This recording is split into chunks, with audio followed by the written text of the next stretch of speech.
Welcome to the double bass drumming portion of the drumming system. Now, double bass drumming may not be for everyone, but you know what? I'm starting to find that more and more drummers are getting hip to the idea of playing ideas and exercises with the left foot on a double bass drum. So what I get a lot is I get students saying to me, I've only been playing drums 3 months. When should I buy a double pedal? My answer is, do you want a double pedal? It's something you have to want to do. If you're going to play music that doesn't require a double pedal, or if you're not into it at all, then no, my answer is no, you don't need it. If you want to be a well-rounded drummer who can play virtually most styles of music, then I would say, it's probably a good idea to have a double bass pedal in your toolbox. Now for me, when I first started playing drums in 1988, I got my standard 5-piece drum set, and it came with a really lousy pedal. And I remember coming home and having my teacher tell me that I needed to have a better pedal if I wanted to get faster. So I went and I bought a single pedal. That's all I could afford at the time. Back in those days, a double bass pedal was very, very expensive. I mean, even comparing it to prices today, it was very, very expensive to get a double pedal because they were fairly new at that time. And it was even more expensive for me to get a second bass drum and another pedal. So I just decided to stick with just the one pedal when I first started playing. Then I started listening to drummers like, Charlie Benante from Anthrax and Metallica, Lars Ulrich, and I thought, oh man, this is so cool. I'm really digging this sound of double bass drumming. I really, really enjoy this. So I started saving my pennies and I bought a double bass drum pedal. Took it into my teacher and he says, I can't help you. I don't play double bass. I'm like, oh no. So he says, well, the best thing to do is go and, do some research and try to find guys that play double bass. And I stumbled across an old Tommy Aldridge video and watched Tommy Aldridge wail away on double bass for an hour and a half. And it was fun. I sat down and I played my double bass pedal and joined some bands that were playing some double bass stuff. And it was quite a bit of fun at that time. I was really enjoying myself and really getting into the hard rock and really digging that. And it was just so much fun to actually play double bass that I was kind of almost thinking to myself, wow, I'm going to be this master double bass player someday. Then when I started getting some other gigs that didn't require double bass, I was told to keep my double bass pedal at home. I was like, oh man, but I'm getting so good at this thing. Why wouldn't I use it in the blues shuffle? Well, there's my point. There's only a time and a place that we're going to play double bass. When I was playing with some blues bands in the early 1990s, the double bass pedal stayed at home. I can recall one incident where I went to a audition for a blues band. I opened up the paper because I was really into blues and I was listening to Stevie Ray Vaughan and B.B. King and all these bands. And they said, looking for a drummer to go on tour for 2 months or whatever it was, call this number and show up at this place for the audition, So anyways, I show up at the audition and there's like 10 other drummers there waiting to get in, and I wait my turn. I go in there and the rest was history. Let me explain. I get a phone call a week later from the band leader and he says to me, you've got the gig. And I'm like, wow, this is great. I said, cool. And he goes, well, a couple of reasons. He goes, we liked your attitude.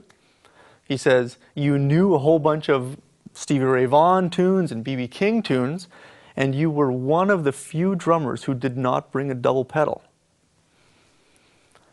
Now, of course, I had to laugh at that because I thought, well, why would you take the double pedal to the blues gig? And believe it or not, sometimes that double pedal can offend and scare other musicians. And I still get that today. Sometimes when I'm on my Latin gigs, the percussionist always laughs because he says, I can't believe you brought the double pedal. But he forgets that sometimes in the drum solos, we go nuts. And when I play the double pedal stuff, he loves it. So I always have to remind him. I say, you keep laughing at me for bringing the double pedal. I don't use it in the tunes, but I use it in the solos. So rule 1, time and a place. But the practice room could be the place, Sit with it as much as you want. There's no rules in the practice room. It's just you and your drum kit. Don't let people around you saying, oh, double bass is lame, oh, it's cliche, oh, it's out of style. I found that when I started playing in the mid-90s there and I was getting more into different styles of music, I heard less and less double bass. later through the 90s and into the 2000s, now I'm hearing it back all over the place. So it definitely has gone through its changes, but now I'm finding that double bass drumming is more popular than ever. You know, drummers like Virgil Donati and Thomas Lang and Marco Miniman, these are guys who are pushing the extremes of double bass drumming. And it's so cool to watch these guys because they can just do so many amazing things with that. And if that is your goal, to play like these guys, I'd suggest that you start practicing 30 years ago. All kidding aside, there's a lot of work behind some of the stuff those guys do, and you have to appreciate the fact that a lot of practice went into what they do. And a lot of that will not happen overnight, but anything is possible. So if you want to check out some amazing double bass drumming, listen to the speed metal guys, or listen to Thomas Lang, or any of those great double bass drummers. Another question I get is, what's better, double bass pedal or two bass drums?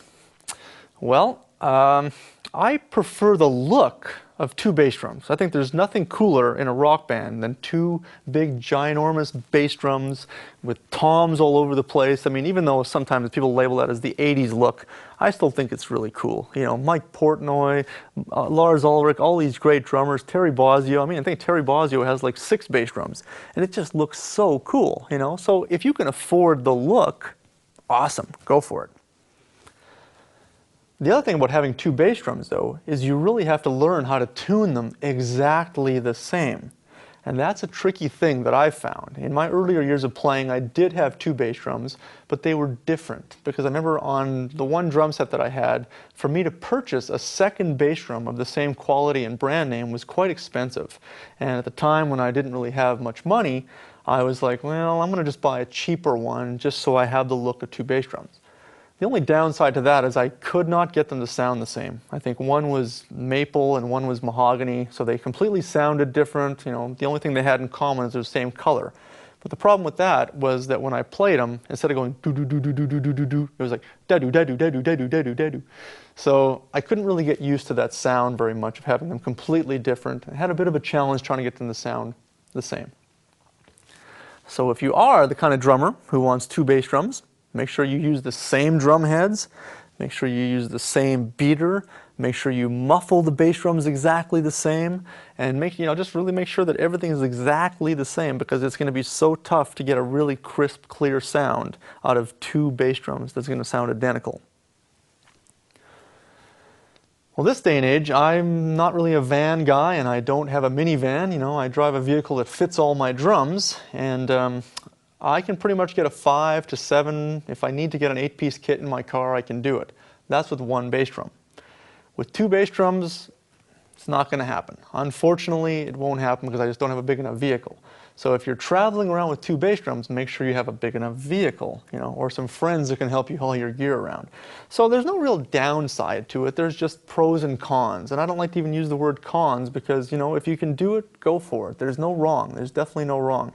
I currently play in a Rush tribute band, and I play a big, massive drum set with only one bass drum, which is what I've noticed that Neil Peart's gone to. You know, many years ago, he went to a single bass drum, and my setup is very similar to his when I play with R30. But I think someday I might venture into getting that second bass drum. I might have to buy a bigger car so I can get the second bass drum in there, but it's definitely a very cool look. So that's completely personal, completely up to you. Now with the double pedal, I mean, there's so many different brands in the market, that becomes a real personal preference. And there's some really, really expensive brands, and there's some really, really inexpensive brands. Well, I would make sure that you don't get something too cheap, because with the double pedal, obviously the music we're playing is going to be fairly heavy, you know, fairly hard rocking, and we're going to be moving, getting our legs into it.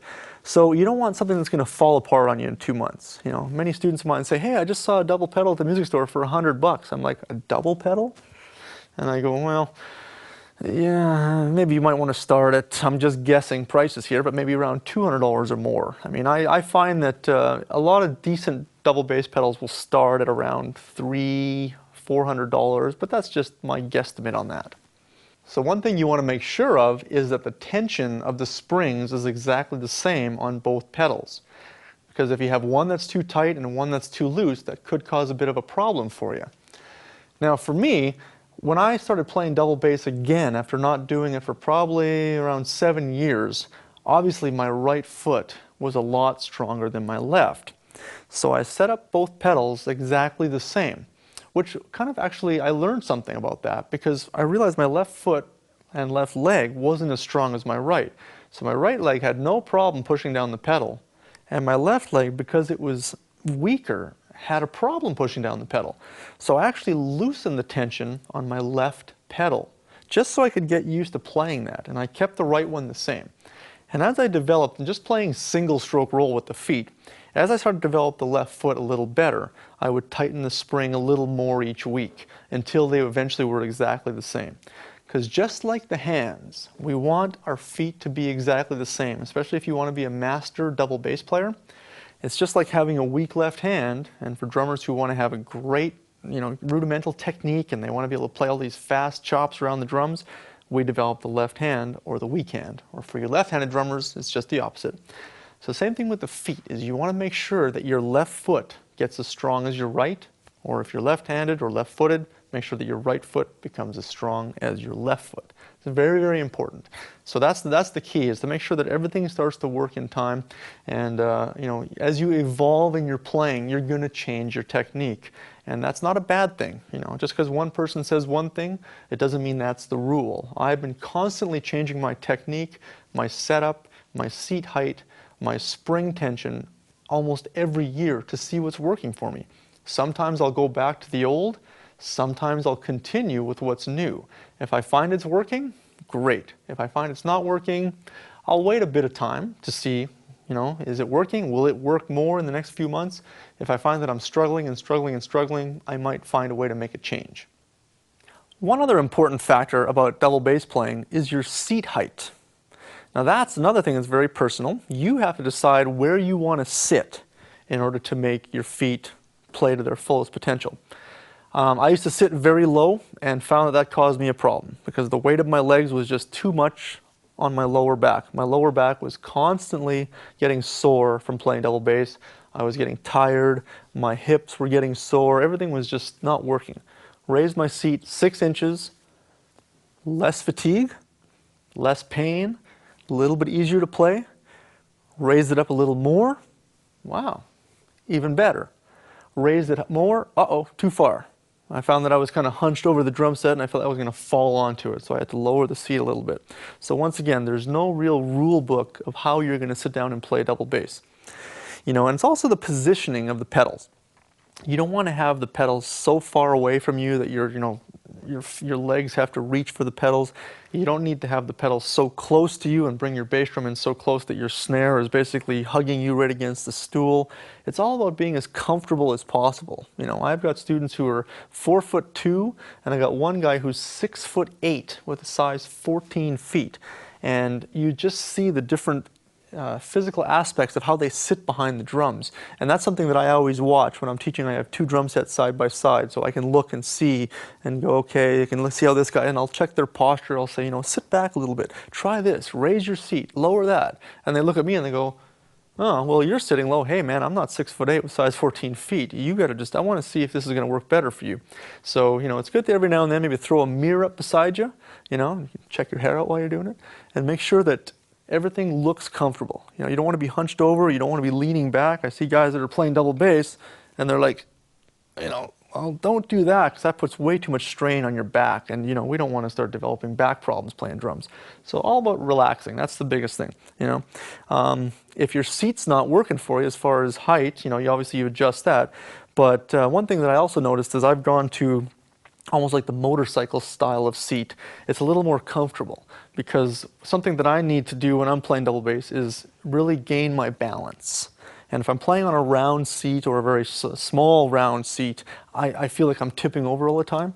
The thing that I like to practice, and I'll get you guys to do, is simply, if you're sitting there, you don't even need to play on the drum set. You can just do this in your living room, in your bedroom, wherever. And just try to maintain some balance. And what I do is I try to get, especially the guys that are learning speed metal, is try to just play singles with your feet, and I'm not feeling like I'm going to fall over, and stretch your arms around, and see if you're falling over. If you feel like you're going to fall over, you have to find a way to adjust that. For me, changing over to this motorcycle style of seat or a bigger seat, the big butt seat we can call it, is definitely going to help my stability and make sure that I'm not falling over, I'm not losing my balance. When I went with the round seat, I was constantly tipping, it seemed. So that's the thing, it's all about comfort. And when you see some of these great metal drummers playing, why does it look so easy? It's because they're totally comfortable. That's the biggest thing, is make sure you find your, your comfort zone behind your drum set. So with that in mind, I would suggest practicing double bass with heel up, heel down, heel toe, whatever. But be patient and you'll be amazed. There's some days you're going to come to the drum set and your feet are going to be flying. There's some days you're going to come to the drum set and your feet are doing nothing for you. So don't get frustrated. Just realize that's a day of recuperation. A lot of muscles to train in our legs. So we definitely have a lot of stuff that we have to consider when we're working on double bass. So if anything, be patient and it'll come in no time at all and you'll be blazing away at double bass.